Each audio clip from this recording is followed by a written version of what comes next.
Okay, we're over. Sorry about that. But no, I agree with you.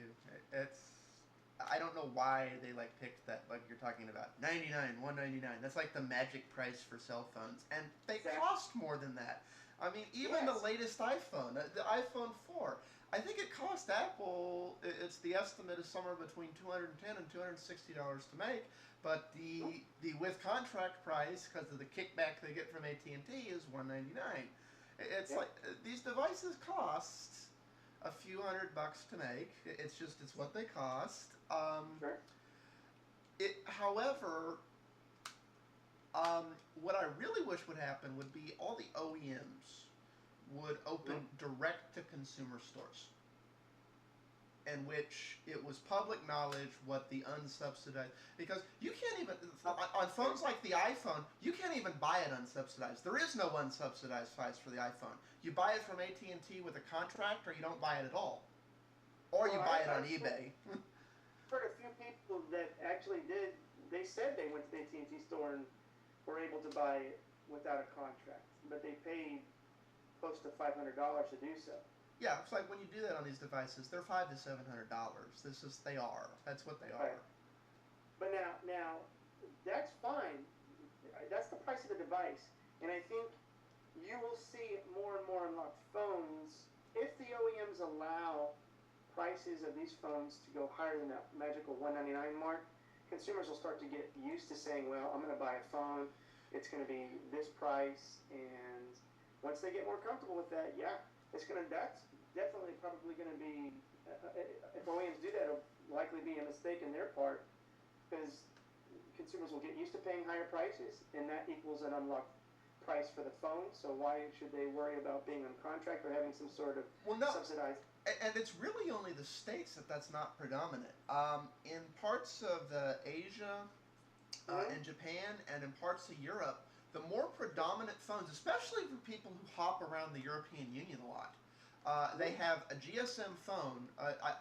These phones are unseen in the U.S. and Canada, but they're real predominant in Europe. There's Right. GSM phones that have dual SIM card, where you're Okay. moving from carrier A to carrier B's area because there's no real good overlap and you just need to have two accounts, and there's a little toggle switch inside your phone. This lends itself Okay. perfectly to Android devices, and I always forget the other OS, and it would also lend itself to Windows embed devices. Just add the little toggle switch into the UI and so on. And I would like to see that type of stuff become predominant in the US. The problem is in the US, it's GSM versus all the CDMA networks. And Yep. there are very few quad band slash CDMA phones. Mm-hmm. I think there's like three that are made, and they don't really sell well because it's the problem is uh, I can go buy a laptop with a CDMA 3G, Mm-hmm. but I can't turn it on anywhere because Sprint won't let me. Sprint, Verizon, um, Metro, it's like all these CDMA networks. They won't let me go, hey, I have this CDMA device. Let me activate it with you.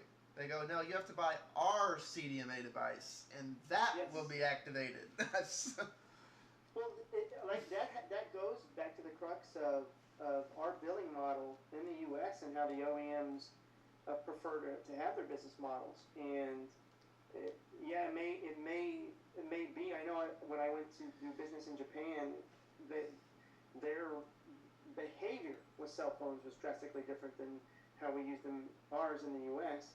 And if once you get the U.S. consumer, to be more specific, used to higher prices of phones, you will see unlocked phones. Because what's the point of having a subsidized phone if you're already, as a consumer, willing to pay that extra price and have the freedom to switch around whatever carrier you want? And then I, I think OEMs will be stuck at that point and go, "Wow, what can we offer now? What's going to make us more unique across the board? Things like that."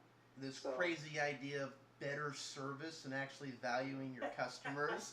I know it's a crazy idea, absolutely outlandish.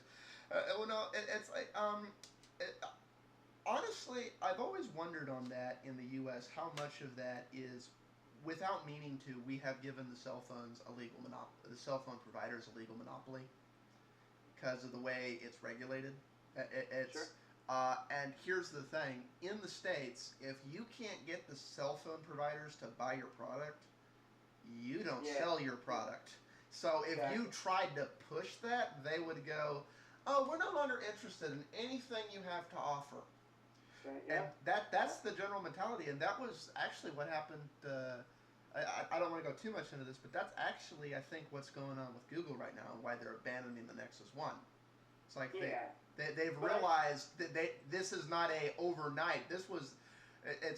I really wish Google would have stuck that road, because they're one of the few companies that has enough money to do that 10-year uphill battle. Very few companies do. Yeah, but Google, I like how they came out with it. I forget the guy's name. It was one of the executives. But Google basically stated, yeah, we understand that the Nexus One wasn't a success, but for our part, this executive declared it a success in saying they created the standard. The bar was set because every other OEM was lagging behind. They were, I believe, on, what was it, 1.5 or 1.6? A lot of them are still on 1.5 and 1.6. The droids are on 2 or 2.1. Right.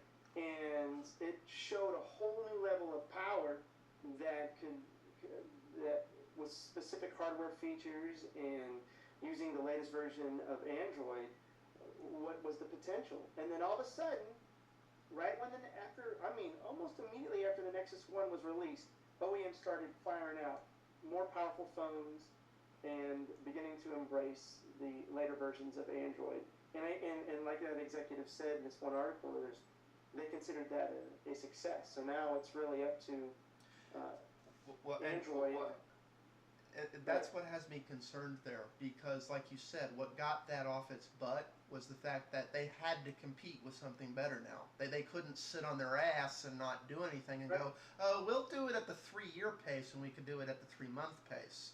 It's like when you take away that fire under their butt, they'll go back to sitting on their hands and doing things at the 3-year pace. It's the same thing as on. I think if Google was selling unlocked phones with tethering, and they were going to continue to do that for another 3 years, and they were going to come out with a Nexus 2 that had all the things the newer Android phones have, like onboard and SD card memory, like 8 gig onboard and a 32 gig up to 64 expandable external, and on top of that, they upgraded the processor to the next gen Snapdragon processor that's supposed to be a multi-core processor. If they kept doing that for about 3 or 4 years, pushing the bar, pushing everything Android's capable of, and selling that unlocked direct to the public just by virtue of having to compete with it, I would see both the OEMs and the carriers stop this. Well, okay, here's the fee to have access to what you have access to, and here's the fee to actually use it, and then here's the fee to actually be able to use it with using it. Yes. It's like they would just go, here's the one fee, embrace this. Without that, I don't see that happening. Yeah, when you said sell it unlocked with tethering, Google has no say in that. They can say, yeah, it's the hardware and the phone feature set can tether, but that hits immediate wall if the actual OEM says, no, we're not providing data to that feature. And that happened a lot with the iPhone in terms of MMS. Yeah. And very powerful. Even a Wi-Fi hotspot is still not a go, and I guarantee you it's an AT&T root issue. And yeah. Well, no, it's actually, you can do it on the AT&T network, because Tiny's got a Nexus 1 with 2.2, and he's running that fine. It works fine on their network. It's the thing is, the carrier doesn't want it, because they want to charge you the extra $20 for tethering, and then extra money for more data. Because when you're tethering, you're obviously using more data.